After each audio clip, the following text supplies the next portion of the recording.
All right, welcome. So the talk today is what's new with the Project Browser Strategic Initiative. So this is an update on where we currently are and how you can get involved. So I'm LeslieGlynn. I manage client success at Redfin. I lead this Project Browser Initiative with Chris Wells, who's also here at the conference this weekend. And I was on the board of directors for a couple of years for the DA. So what is the Project Browser Strategic Initiative? Dries announced it at DrupalCon North America in 2021. And he said the Project Browser makes it easy for site builders to find and install modules. Then he updated that last year to say the goal is to be able to discover great modules from within Drupal without having to go to Drupal.org and install those modules with a click of a button. So without Composer, without knowing terminals, you'll be able to install your modules. So basically, the goal is to help site builders find, site builders and those new to Drupal are our key audiences, but everybody's going to be using this, whether you're a veteran module maintainer or somebody new, you'll be using the Project Browser. So how do we help narrow down the search? Well, we started off this initiative having listening sessions with community members to find out what they were looking for, how we could build this. That was very helpful. We still do the listening sessions, so if you're interested in just checking out where we are, calling up I'll show you how to actually call up the current version, and just give us your thoughts on, does it make sense, is it intuitive, or is it too technical? So that's good listening sessions. So feedback we got was the filters on Drupal.org are overwhelming. I gave you a little screenshot there. The people thought they had to fill out each one of those, and then they'd get no results. So we're trying to improve the experience when you're looking to add functionality to your websites. So we have a project page, a strategic initiative page on Drupal.org. You can go read that, and it tells you all our goals and all that kind of stuff. But really, it's just for site builders and those new to Drupal, how can we make it easier for them? So over the years, we've made it really easy to install Drupal. You can go try Drupal, just call it up. But once people get Drupal installed, they're lost. Like, where do they go next? What do they do? First thing they want to do is add functionality to their website.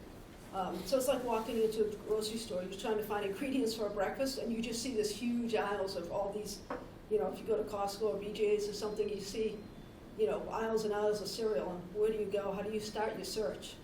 So that's kind of like what we're trying to do. There are currently, I looked last night, 49,227 modules that come back when you look at Drupal.org without any filtering. So that's not helpful to somebody new to Drupal to find all those. So we started out with it, we wanted to create an initial MVP, and we had certain goals. The MVP goals are all complete. So the goals were browse modules compatible with the Drupal version you're running.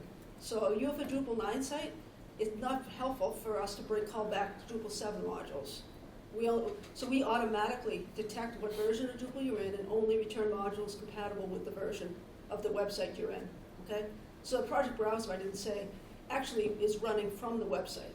So you don't have to go to Drupal.org anymore. Just from your website, you'll browse modules and be able to install them. So we initially filtered by category, which I can show you that, but then we added some advanced filtering. And I'll have Q&A at the end, so just save up your questions and we'll talk about them then.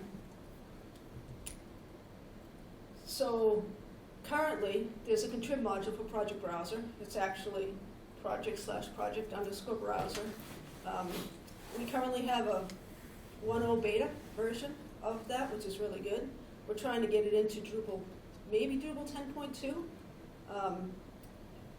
But if you click on the Try It Now button, right here, it will spin up, so if you go to the Project Browser page and click on the Try It Now, it'll spin up a Gitpod instance, a running instance of the Project Browser for you to check out and give us feedback on.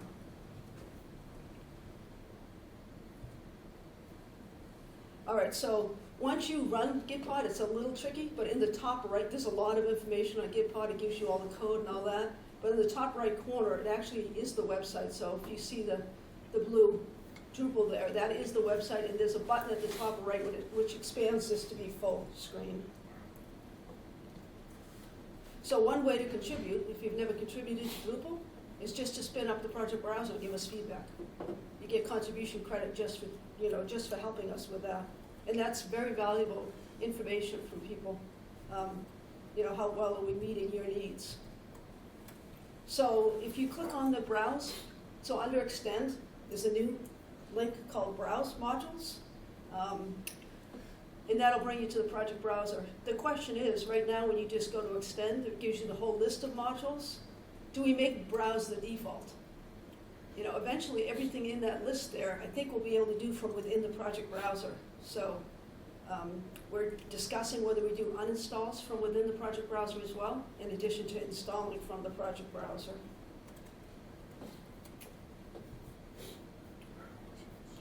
All right, so here's a first look at the project browser. So you'll see that there's a note at the top. The only thing the note says, and that's just temporary, it basically says when it's not a real-time sync from Drupal.org to the project browser within your website. We refresh it every so often, but right now we just have like a mock API that we created, like a temporary API, because Drupal.org is on Drupal 7. They're upgrading it now to Drupal 9.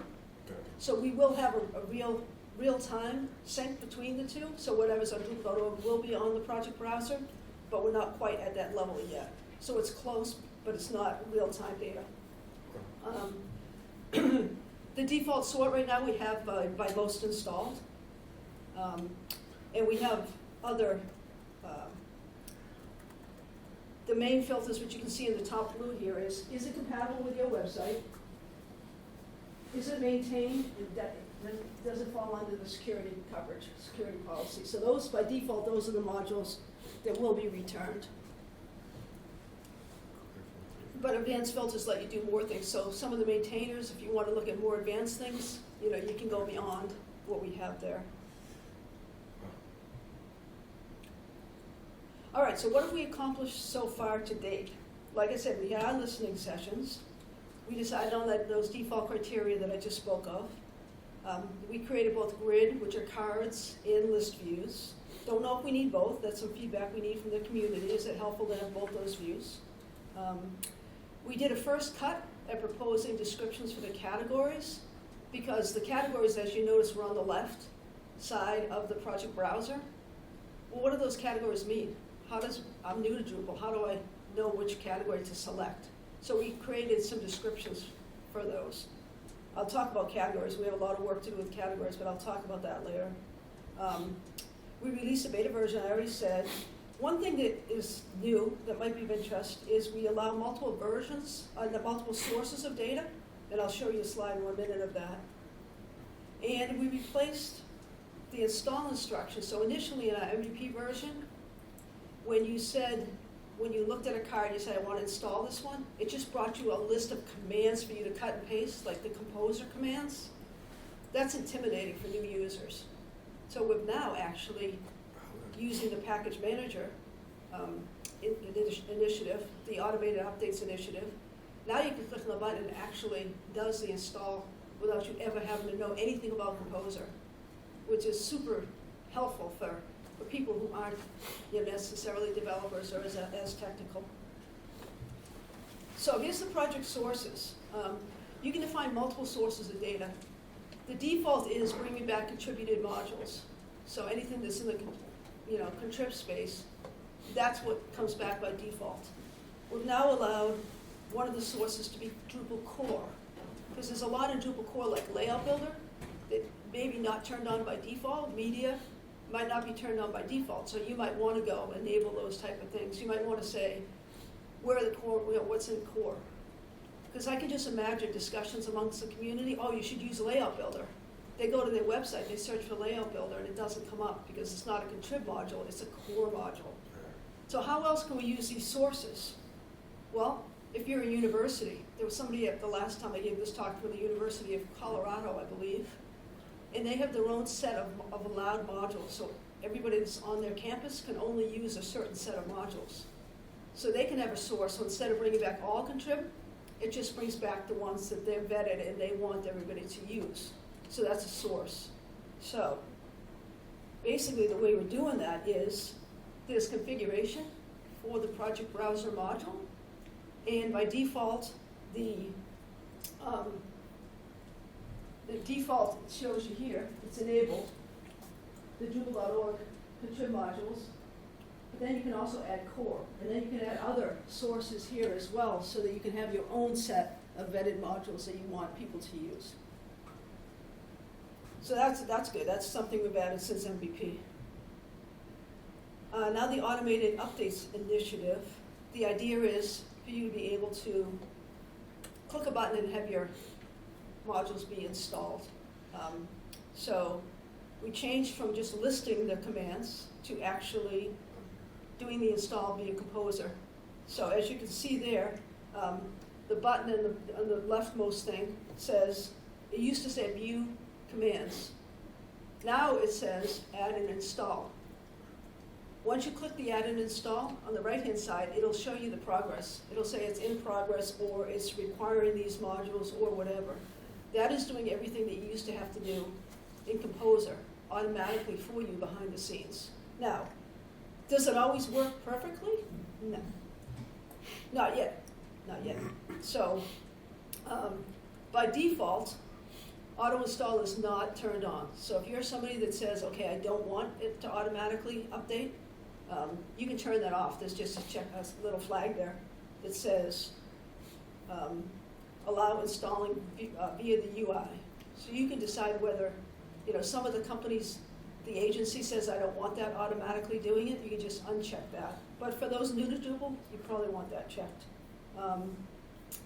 So that's how you do that.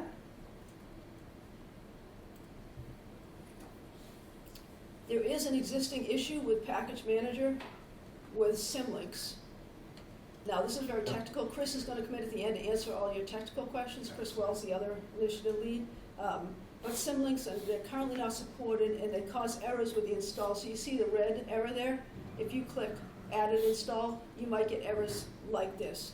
You have to go and actually remove the Symlinks from the code base to allow that to work. So that's nothing that our target audience, we expect to do. That's just the current today state of this. That we'll take care of that. But right now, if you want to help with something like that, help us contribute. So we're thinking of, besides add and install, it basically says at the bottom, Project Path Auto was installed successfully, right? So wow, I'm somebody new to Drupal, I've just installed Path Auto. Now what? They don't know that they have to go to configuration and set things up, set up the paths and all that kind of stuff. So we're thinking of possibly having the module maintainers create text with links that say these are the next things you need to do to actually configure the module. And it might be one link just to the configuration page, or it might be multiple. Again, that's just something we're talking about, but if you're interested in that and you want to give us your thoughts on that, by all means help us out. Because the goal is to make this easy for people. And if you just kind of say, yeah, it's installed, they're going to expect it to work, and it's not going to work because they haven't configured it yet. So think about how you might want to help us out with that. So this is another really important thing. Installing Path Auto. We installed Path Auto. On the left, Token wasn't installed. But because Token is a dependency of Path Auto, when you install Path Auto, it automatically installs all your dependencies as well. So again, somebody might not know, I need to install all these other things. In the terminal, Composer would ask, it would ask you, do you want to install the dependent modules? This does it automatically for you. So one little caveat on there is you need to refresh the page to actually show Token as being installed. Again, we'll fix that, but right now, if you're testing it, you say, wait a minute, Token still says, add and install. Just refresh, and it'll come up with installed. Okay?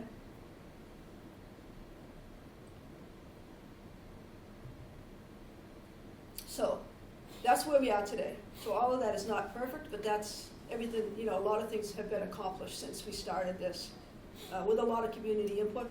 A lot of contributors have helped us so far. So what are we working on now?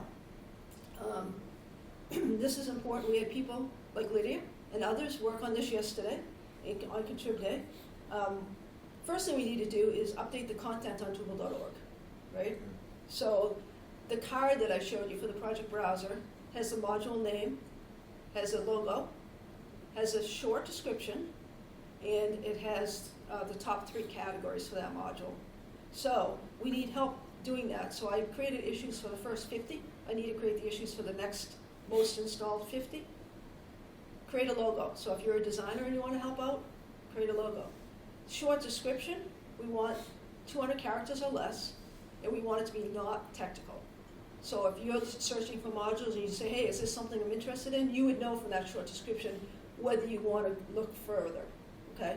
You might not know if it's exactly what you want, but at least you'll know that, hey, I should spend a little bit more time looking at this. So we need those things now. The project description, for those of you who are module maintainers in here, it's going to go in the summary field on the body. So on Drupal.org, when you're adding a module or a project, there's a body field where right now it can contain anything, and we'll talk about that as well. But there's a summary there. It is limited to 200 characters, which is why we also limited the display to 200.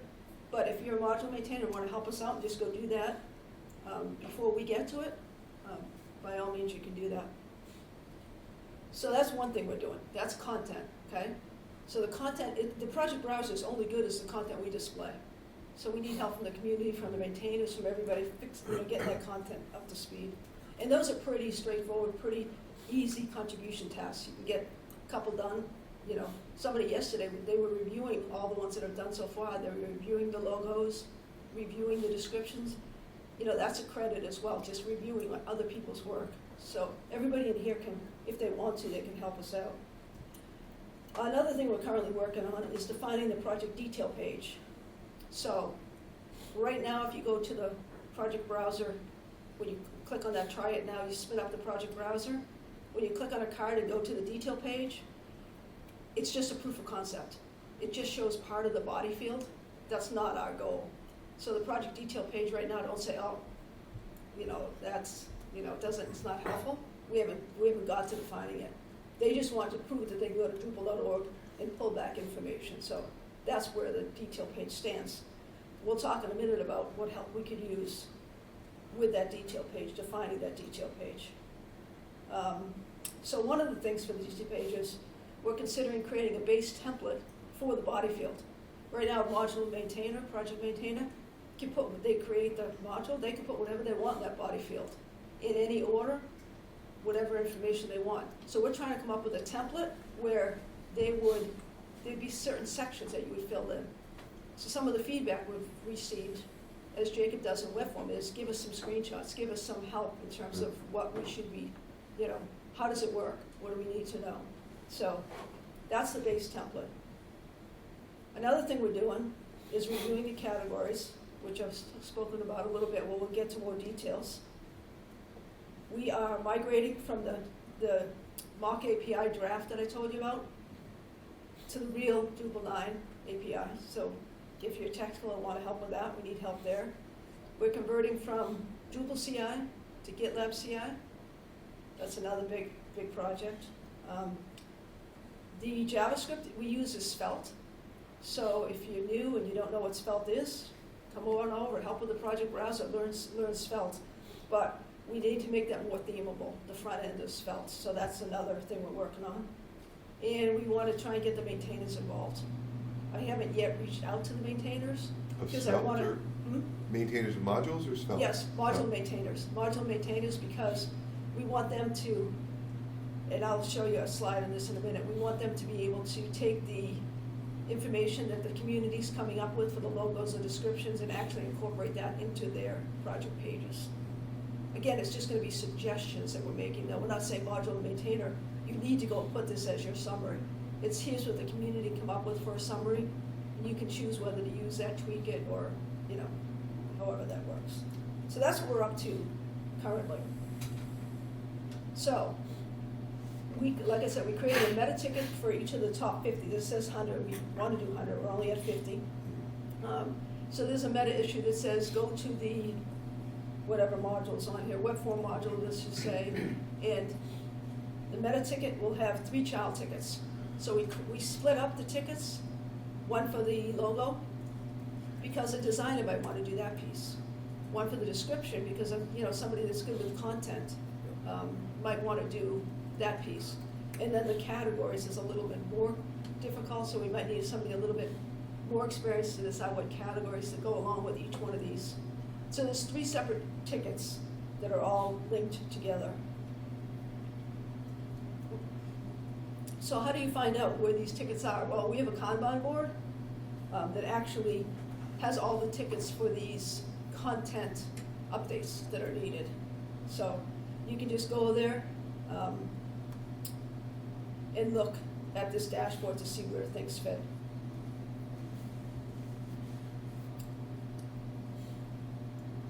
So the meta issue is in the active state, yeah. Then the other child issues go from needs work to needs review to release and tested by the community. So you'll see down there, you're on the meta issue, there's 3 child issues down there. You'll work on one of those 3 child issues if you're working on this. First one is to propose or review a logo. So designers, anybody that's into graphics, can certainly create logos. And we've had tickets for the logos that have gone back and forth with different people giving different suggestions. People saying, oh, you can tweak it a little bit. Maybe the size, which I think we gave to be 200 by 200. I could be wrong on that. Don't quote me, it's on the ticket. And it needs to be compressed to less than 10K, I believe.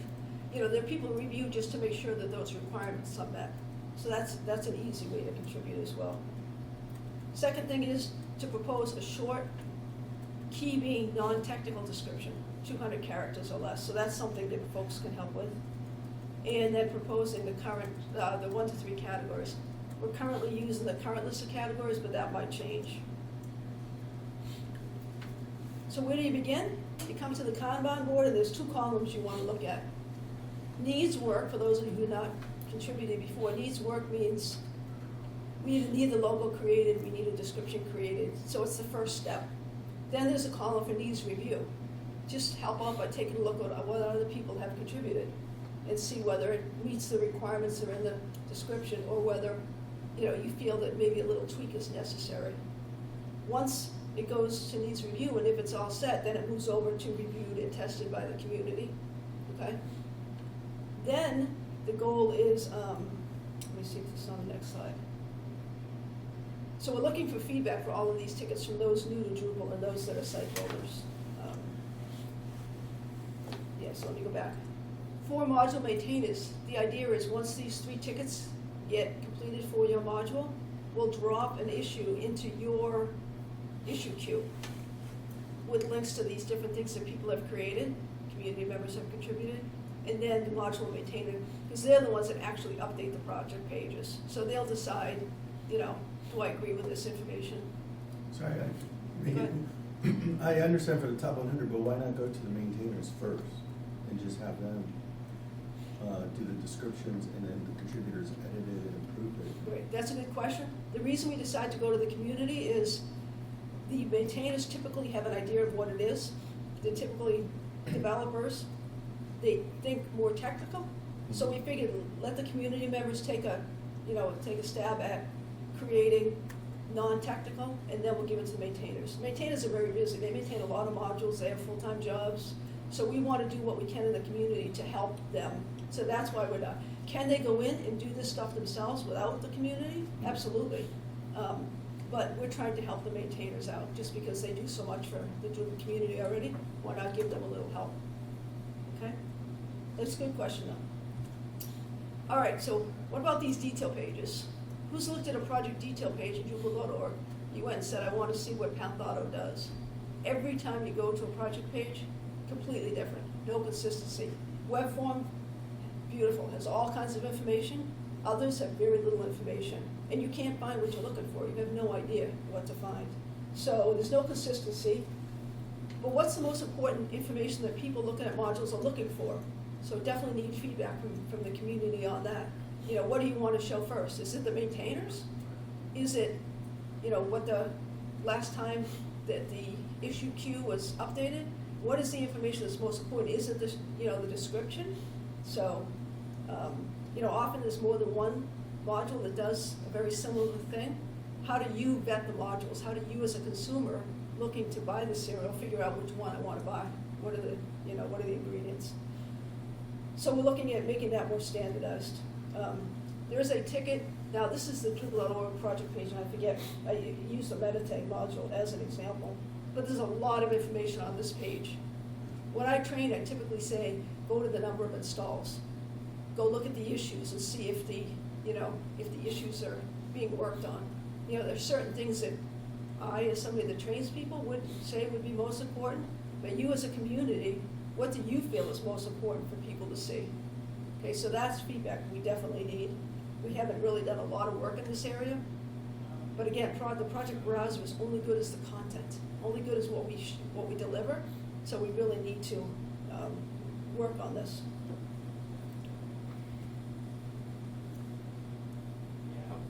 Okay, so I already said this, but so far, when you go to the project browser demo and you click on the beta version and you click on the card and it brings you back the detail, this is what you get. This is not our goal. This is just a temporary placeholder to say we will have some detailed information. Right now, it just pulls from the body field. That's what the right-hand side is, just the body field. So we need to improve on that. What should be positioned where? So somebody came up with this architecture on the left here in terms of what should be displayed, not necessarily where it should be displayed. So we need a wireframe or mock-up of how we want that project. And the more input we get into that, the better. So that's where we are with that. All right, now let's talk about my favorite subject, the categories. I've been looking at the categories since I took over as one of the initiative leads. Categories. There are currently 55 categories, and each module is assigned to between 0, Health Auto is in 0 categories, to 30 categories. There are modules that actually assign themselves to 30 different categories, so more than half of the categories. Is it because they want their module to be displayed more often, more visible? Maybe. But we can't, that's not helpful to the end user, right? So we want to come up with the top 3. What are the top 3 categories your module belongs in? But we also don't want 55 categories, because when you go to the project browser, the left-hand column is just completely overwhelming. People that we had test the project browser said, I don't even look at categories. There's too many. I don't have any idea what falls under what, so they don't even look at the categories. So we did take a survey. We came up with like 16 categories. I think they were on the right. And we said, what would you put into these different categories? And developers knew what they would put in a lot of the categories. People new to Drupal have no idea. Have no idea. Is content authoring, does that include media? Right? Is it just content editing? And what is content delivery? Is that just import, export, or is that, display? Is that layout builder? So this is not the final list. We had a call last week on our initiative meeting. We had a synchronous regular Zoom call. We only got through the first 4, and we had no consensus on what we should actually name these categories or what goes into these categories. So this is a huge problem. Yesterday, during Contrib Day, we had a really good group of people, and they were thinking, why even use categories? Why not just put in the description enough information so when you do a text search, it would automatically bring that back. That way you wouldn't have to worry about what category does something I'm looking for fall into. You would just search. Because I think their thinking was not a lot of people use faceted search. It's like as a secondary thing. Most people, you go to Amazon, you type in the search bar what you're looking for. You don't go look at the category first. So we'd love input from anybody on thoughts on categories. It's completely overwhelming right now for new users, or even people who are, site builders now. They have no idea what falls in what category. So if you want to help out with that, any thoughts, colleagues of yours, or if you individually want to help out. Again, that's content. Project Browser is only as good as the content we deliver, so, yeah, that's a big one. This is just a quick slide on when I spoke about the API, just to kind of explain it to you. So, coming out of Drupal.org, we have the module name, description, categories, and whether it's covered by security or not. That information is passed into the project browser. So when I said the mock API, that's all I meant. It's just pulling information from Drupal.org and pushing it into the project browser. I just wanted to explain that. But the current Drupal.org doesn't support all the features we need, so that's why we have to wait for the Drupal 9 to actually have the real-time sync between those. All right, so from a DevOps standpoint, I don't know if there's any DevOps people in the room. We want to convert from Drupal CI to GitLab CI. There is an issue for that. There was a session at Bad Camp. Irene and Zach's, I have a link to it in the slide deck here, talked about the Drupal CI to GitLab CI. So if you want to work on that, that's a little background information there. I'm not a DevOps person, I can't speak to that, but if you have questions, like I said, Chris is supposed to come in at the end of this session to answer any questions you might have. So, any front-end people in the room here, things that you can do, check the designs against the design standards. So right now there's a meta issue that Rolf and a bunch of other people are working on. It has a lot of the, you're trying to make it consistent with the way Claro or Olivero or some of the newer themes work. So there are some UX things that need to work. It's like focus around, the focus should be here, or the focus is the wrong color, whatever. There's a lot of UX improvement tickets that that could be worked on. The proposal is to make the Svelte side more themable. So I'm not a front end, but I'll tell you what I was told to tell you. The HTML is rendered by Svelte, not in the HTML. It's built into the JavaScript, and for us to get Project Browser into core, we need to get Svelte into core. We've already got approval to do that. That's why we continued in the Project Browser using Svelte, because they've agreed that that is something that can go into core, but we need help making that happen. So anybody that has expertise there, not myself, we could use your help. Again, Chris Wells has done a lot of the Svelte work. I've done more of the front end, the interface, the site builder. I lead the site builder subcommittee part of this. Chris does more of the technical, with a bunch of other people from the community have done a lot of work on that. In terms of accessibility, we had a Zoom call last week and the week before with Mike Gifford, who's an accessibility expert. There was a lot of other accessibility people on the call as well, and they came up with a list of things that we can improve in terms of accessibility, because we want that to be obviously to be as accessible as we can make it out of when it first gets released. So that's the front end. So what are our goals looking forward? So those are all things that we are working on now that I just spoke of. Going forward, right now it's a Contrib module. The goal is Dries, and the goal is to make Project Browser a core module. So when you install Drupal, Project Browser will just be there by default. That probably won't happen until Drupal 11, but I believe that's the goal, is to have it a core module by Drupal 11. They hope to release it in Drupal 10 as a Contrib module. We already have 81 sites using it, which is pretty good. Just checking it out.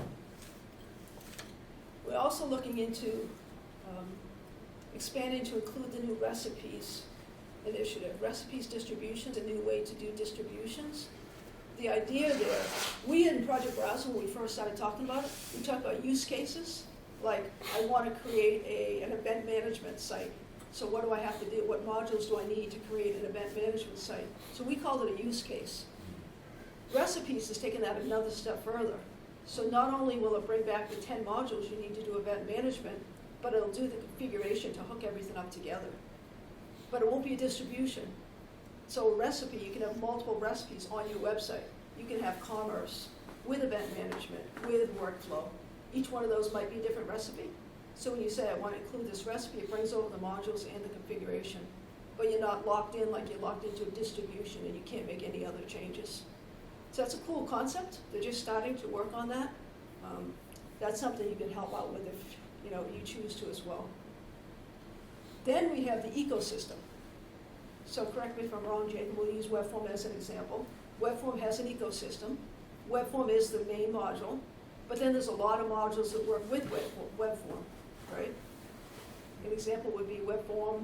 Views integration. WebForm views integration, there you go, thank you. So do we have an ecosystem filter that would bring back, if you say I want to use WebForm, it would bring back the list of all the ones, not install the list, but just bring back the list of all the ones that are in that ecosystem, which you can then say, oh, I'm doing e-commerce, I need e-commerce shipping, I need payment options, I need these different things.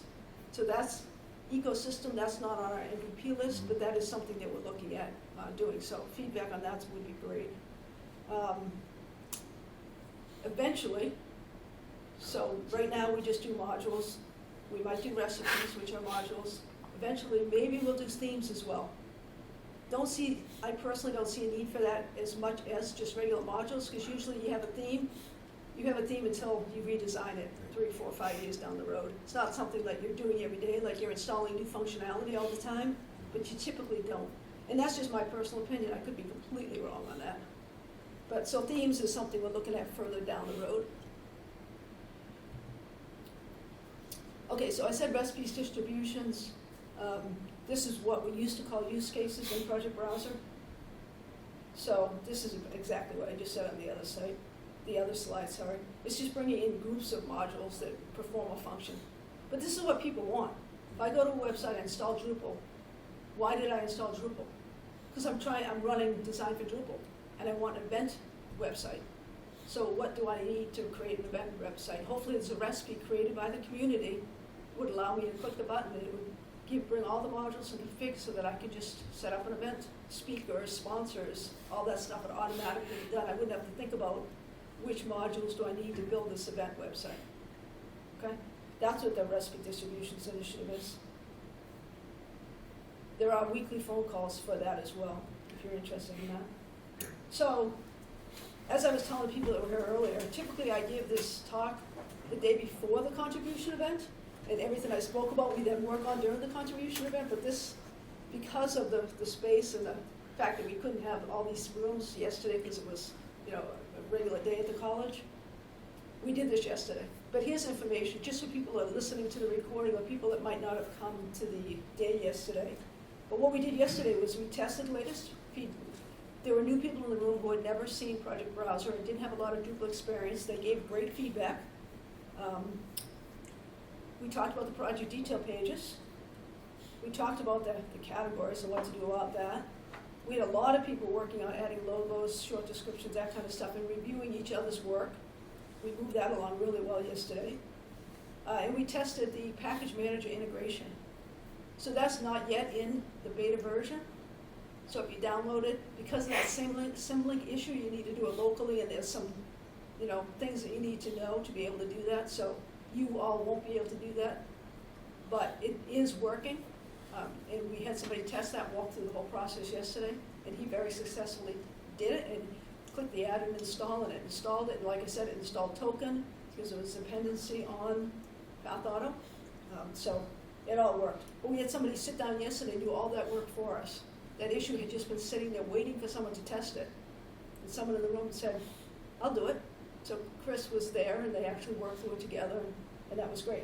So everybody's welcome. So if you're in here thinking, I can't contribute, you can contribute to content. We need designers, we need content editors, we need everybody. So contribution is important. I think the best part of contribution is who you meet in the community. That's how I know most people at this conference, and I met most of them through Drupal camps and things like this, and through contribution days. So don't feel like I can't. I was very intimidated the first couple of years. I'd go and I'd sit in the contribution room in the corner and not really participate or ask questions or do anything because I felt like I don't know what these other people know. You know more than somebody else in the room. So just think of it that way. You can contribute. So make sure that you do that. So why should you? help improve the first experience. So we want people to come to Drupal. If they install Drupal and they have no idea what to do next, they're not going to stick with Drupal. They're going to go to some easier platform. So the project browser hopefully will help make Drupal something that's inviting and that people will want to use, and they'll be successful in creating their websites. And that's one of the goals. So the current Drupal.org module page, as I said, is overwhelming, and it's not consistent. So definitely we need help there. Chance for new people, like I said, to contribute. And another thing is work on new tools. If you're a front-end person and you've been doing React, and you say, oh, what's Svelte? Or somebody on your team is saying, I've heard of Svelte, what is it? Well, come contribute, learn by doing. And same with GitLab CI. If you're DevOps and you want to learn about that, come on over. There's a link here to all the different opportunities. So how can you join the initiative? Here's the fabulous Chris Wells, who I've been speaking about the whole session here. All right, so you can join the project browser on Drupal Slack. We have the site builder subcommittees Tuesdays at 4 p.m. Eastern. Just drop in whenever you can. It is an asynchronous, so that means it's just in the Slack channel. We put threads up for different, so we might have a thread discussing the categories. You just come in, and even if you can't do it at 4, you come in and just give your opinion. You can join the regular meeting, which Chris runs on Wednesdays at 10 a.m. Eastern. Again, asynchronous. You don't have to be there right at 10. So those are 2 ways you can join. You can work on any of the issues in the issue queue that we've talked about. And reach out to the initiative leads with questions, and that would be Chris and myself. Go to Drupal Slack. There's a Drupal Slack channel if you're not on that, and you want to go to the project browser actual channel. Here's a link of resources on things I spoke about, and now we're ready for questions. I will go back to for those of you who came later, let me go back to the very top of this. You can start asking your questions. Who has a question? Anything? I'm just going to go back to the top so I can get that. The link, the bit.ly link here for those of you who came in later, that has all the links to, that has all the slides, so you can grab all the links that I presented. Cool, that was fast. Any questions from anybody?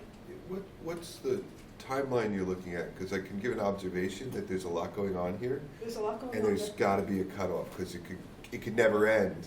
Yep. Or you could be like, it's good enough, and it already has that feel of conceptually it's good enough. Like, yep. Correct. And that's why, for instance, we just did the top 100 modules. As I said, honestly, it's only the top 50 that we've been working on. Those are the ones most likely. They're the most installed. Those are the ones most likely that people will see. Let's start there. Let's not wait until we get 49,000 modules defined before we turn this thing on. It'll never get turned on. So that's kind of in the spirit. Anything to add, Chris, on timeline? Mentally, I'm like shooting for 10.2. Yeah. But it's what we realized, if you remember early on, the original MVP that we targeted did not have click to install, just had composer instructions. Yeah. And we sort of discovered we really needed that. Like, people didn't see the value in it with just getting the instructions. So we prioritized that, and to me, that's the last blocker, and it got RTBC'd yesterday. So I feel like we're on the verge of beta 2. I feel like we're very close to a good enough 1.0. I think the biggest hurdle is none of it's really going to work until we can launch the Drupal 9 API site with the real data. And so that's just kind of a hard dependency on the association to get that project prioritized and flipped on, but they're definitely throwing resources at it. So, yeah, I haven't even seen, but I get the sense there's a Drupal 9 site now for Drupal.org floating around there somewhere. It's somewhere, it's kicking around, and it is nightly migrating in project data. So it's really a question of, like, can we provision a server and call it production? And once we do, I think that's really 1.0 in Contrib, and then we have the whole hurdle of getting it into core, which might involve more accessibility tests or more, we're trying to do that as far ahead of time as we can, but. Good question. remaining optimistic. Very good. Any other questions? Any questions on Svelte or any of the things I said Chris would answer when he came in the house? Anything? I could keep going. Go ahead, ask him. Well, We have I just another- want to make an observation about the categorization issue. Yeah. It really feels like if you do the ecosystem and recipes could solve all those problems, because like web form's a good example. If you click on the ecosystem, that's the category. But you can't say that's a category. Right, correct. That works. And the recipes, if it's done right, someone's going to create a recipe that's like getting started. And it's going to have a stack of modules. As long as we can visually show that, that kind of solves that confusion that someone has of how does this system work. Because you're going to, I mean, if the recipes are done right, that would be the first thing you'd show someone. You'd be like, do you want to do an e-commerce site or like, do you want to do e-commerce event planning? And then from that, it would dive into all the stuff that you have here. Right. All the information would kind of bubble up. So I wouldn't spend too much time on the categories. I think the other stuff's going to take care of that. And that's consistent with what was discussed yesterday in the contribution day. Go ahead, Linda. I was gonna jump onto that too. The other thing you mentioned, like having descriptions more descriptive and the Amazon model. Well, the Amazon model is great for like somebody puts in 1 or 2 words, but the Google search is great on the description. So if people get in the habit of writing keywords in their description, now a Google search like system would also alleviate the need for a category. Right, exactly. So just to repeat that for those of you who are listening to the recording later, the idea was that in Google search, as long as you have the keywords in the descriptions, you can use the search. So the categories, both of our last 2 people that asked questions agree that the categories may not be needed. The first speaker said that between the recipes, which we used to call use cases, and the ecosystem, that could solve the problem of trying to pigeonhole things into categories by using those 2 filters instead. Any last question before we leave? Because we have to be respectful of the next group coming in. If you have any questions, just come out, reach out to Chris and I, and thank you so much for coming. Yeah, great.